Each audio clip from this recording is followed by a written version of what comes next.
Why do you think that people are so opposed to discussing these things or to challenging cultural norms? Because one of the things that I've seen, especially in terms of the differences between men and women, this reaction to some of the things that you've said has been it's very strange to me.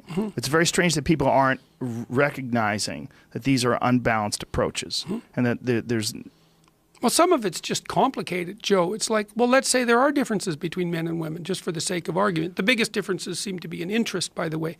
And so what's going to happen is that if we let men and women sort themselves out, there aren't going to be very many female engineers and tech types, and there's going to be a lot of female nurses. There's not going to be many male nurses and healthcare types. There's not going to be very many male elementary school teachers. But is this a bad thing? Well, that's the question. Who knows? Do we know? I don't know.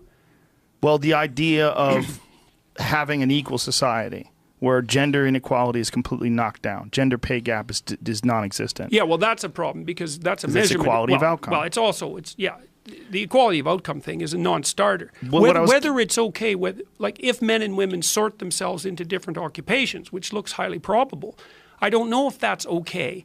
And then it's also, okay compared to what alternative? Right. Like, should every elementary school teacher be female? Should every psychologist be female? Because that's what's happening. And the answer to that is, well, I don't know. But there's another answer, which is, well, what do you propose as an alternative to free choice that isn't going to cause more trouble than free choice? Because I would say, well, okay, let's say I'm a feminist for the sake of argument. All right, so I think, well, there are differences between men and women. There are actual differences. And so some of those are biological. Some of them are strategic in some sense because women pay a bigger price for reproduction, and so that's going to lead them to make different choices. That's just rational, it's rationality based on biological differences. So it's like a second-order biological difference. There's differences in temperament and interest. It's going to lead them to make different choices. Is that a pro-feminist stance or an anti-feminist stance? It's only anti-feminist if you assume everyone has to be exactly the same and the outcomes have to be exactly the same. If your goal is, no, leave people the hell alone as much as possible, let them make their own informed and free choices, then you let the differences manifest themselves in the world and you take your knocks because of that. The problem with that is this narrative of equality. The equality of outcome, yeah. It's like, no, and just equality of human beings. Well, just looking at people as we're all equal. Well, we're not. They're just... Some people are better at different things. We're equal in terms of our rights. We're equal in terms of the way we should treat each other. We're metaphysically equal. Yes. Right. But in every other dimension, we're radically unequal. And there's pain in that. That's the problem. That's the problem. That's the problem, is the pain in that is real. The only thing that's worse than the pain of inequality is the pain of forced equality. And I'm not being facile about that. It's like, look, I see the IQ issue is the killer one for me. It's like, look, if you have an IQ of less than 83, you can't be inducted into the American military by law. Why? Because there isn't a damn thing you can do that isn't counterproductive, despite the fact that the Army wants you because they can't get enough manpower. That's what they decided. It's like, okay, so you're on the low end of the cognitive distribution. What are you going to do? Not much, and it's going to get worse. Is that good? It's not good. It's horrible. Do we know what to do about it? No. Right, and we can't have equality of outcome amongst people with lower than 83 IQs. Right. No one's advocating for that. No one's asking for that. Well, people will say, well, the IQ tests aren't valid. It's like, well, yeah. One of the conversations that you had that I found to be shocking, and it started a trend of misquoting and misrepresenting you, was you did an interview with Vice, and they use a snippet of one of the things you said and tried to pretend that you had made these very curt statements. And one of them was... Well, he was annoying, so I got kind of curt, and that was probably my strategic error. Makeup? Is that the one you're talking about? Yes, makeup and the way people dress, you know, and... Yeah, well, I was trying to draw... First of all... How was he annoying? He knew everything. He knew everything. Way? Well, it was just in his attitude. You know, it was... So he was challenging you. He wanted this from the very beginning. This was him. Mm-hmm. Arms crossed. Right. Eyes up. It's like A, I know more than you, and B, you're probably that reprehensible person that I've thought about, and it's my job to reveal you. He was signaling he's left-leaning. He was deciding that what you were doing was representing the patriarchy, or you were representing male dominant structures that he was saying that are not correct. Yeah, well, This it is how wasn't you even felt? that. Is that an accurate assessment? Yeah, but it wasn't even that it was left-leaning. I've talked to reasonable left-leaning people. It was built right into his attitude, and so it made me a little testier than I might have been, which was my strategic error. And, you know, you asked earlier, well, why do I get pilloried with some regularity? Yes. And some of it is probably my own inadequacy. You know, it's not... It isn't that I've handled all the opportunities that I've had perfectly, you know, and I can get hot under the collar. It's a mistake. It's a mistake because the right approach in these situations is to use minimal necessary force and to allow myself to get irritated, let's say, even minorly, when I'm faced with someone who's doing this, is not productive, doesn't work well. And so I really need to keep that under control. And when I do keep it under control, it works better. The makeup one was particularly annoying to me because I think it's a valid conversation. It's an interesting conversation. I said, and they didn't put this in their initial cut, I said, I'm not saying that women shouldn't be allowed to wear makeup in the workplace. I said that explicitly. Well, that was why people were so angry when they saw the full version of it. I mean, the full version was released. Someone leaked it, right? Someone who felt like you were being misrepresented and that the editing was unjust decided to leak it, and people were absolutely furious. Yeah, well, I think the Vice people actually released it, but other people took the full release and clipped it with the clipped release and showed how it was being misrepresented. Is that what it was? Yeah, but so okay, so the makeup thing, it's like, all right, look, here's the first of all, I make a mistake sometimes in treating journalists like I would treat my graduate students. So when I'm having a conversation with my students and we say, well, here's a problem. It's an intellectual exercise. A sexual behavior. How do we regulate? What are the norms around sexual behavior in the workplace? So that's the question. It's a question.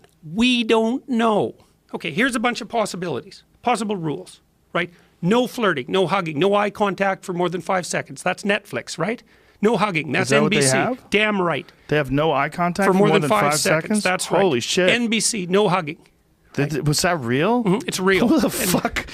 What if you're having a conversation with a woman who's your boss and she's asking you questions about things? Then you look down every 5 seconds. Fucking Christ. Is that real? Yes, it's real. It's real. Well, that's so bad. That's such a terrible idea. Yes, it's a terrible idea. But there's a lot of women that I'm friends with that I've never had any sexual interest at all, and we look at each other in the eye. That's what you say, but you're a potential rapist and you're a manifestation. Christ. Yes, you get the whole picture. One, right? Yes, you get the whole picture. So if you have a discussion, you say, well, look, what are the rules governing sexual behavior in the workplace? Okay, can you come to work in a negligee? No. How about boxers if you're a man? No. Okay, so there's some... What about a short skirt? Well, this is the thing. The devil's in the bloody details, right? Yeah. It's like, okay, you can't come to work naked. You can't come to work in boxer shorts. You can come to work in a suit. Okay, so the line is somewhere between boxers and suit. Where exactly is the line? Exactly. Can a man wear shorts? Well, if he can't, why can a woman wear a dress? The way that men...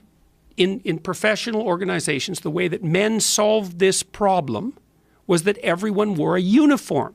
And a uniform makes you uniform. That's why you wear it. And the uniform is the suit. And it's a derivation of military garb.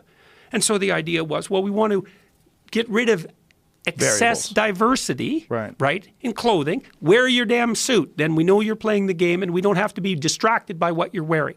Okay, so that's what men did. Okay, so now women come into the workspace. It's like, what do? Well, there's business professional dress, right?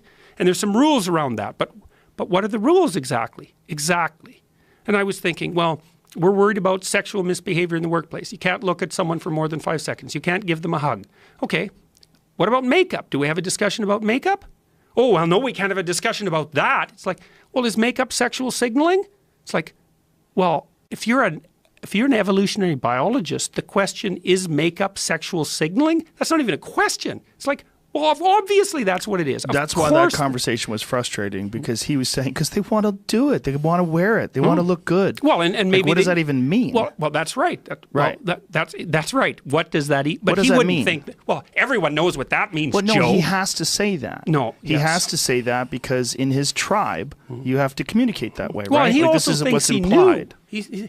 Women wear makeup because they want to look good. But okay, but buddy, do you what do you think mean he's by doing good? that because that's his take, or because he's trying to rile you up, Oh, like both. you're getting riled up right now? Both. As a journalist, it's kind of his idea or his job to challenge you in some way, and at the very least, offer the devil's advocate opinion. Sure. Like, explain yourself better. Why shouldn't they wear makeup? They just want to look good. You need to explain yourself better. Why are you saying there's something but the wrong way with he makeup? did it was like, oh, Dr. Peterson, it's obvious what it means for them to look good. It's like everyone knows that. Do you think it's like, that well, he I felt don't know it. like perhaps like he was intellectually sparring with you and he was being aggressive about it? I think he felt that. I think he felt that it was necessary to challenge me, that was his role as a journalist. But fundamentally, he was smug. He thought he came at the entire conversation with an air of intellectual condescension. It was built right into the discussion right from the beginning, and he never dropped it at all. It's like, well, I know what you're doing, and I know what's up, and I know how to take you apart, and I know that whatever you're talking about is just an attempt to defend your How long actually did you guys reprehensible talk for? opinions. Oh, God, about an hour, something like that. And how much did they use? Oh, in the clips, hardly any of it. I don't even know, a couple of minutes. So, yeah. Yeah, so your tendency to get riled up can be exploited. Yes, of course, and Yeah. it's the problem of deviating from the doctrine of minimal necessary force. Like the best interactions I've had with contentious journalists is where I've absolutely kept my cool, you know. But and Like Kathy Newman. yes, exactly. And So what you're saying is, well, that's what he was like. Yes. It's like, I know who you are, and I know you're covering it up. It's like,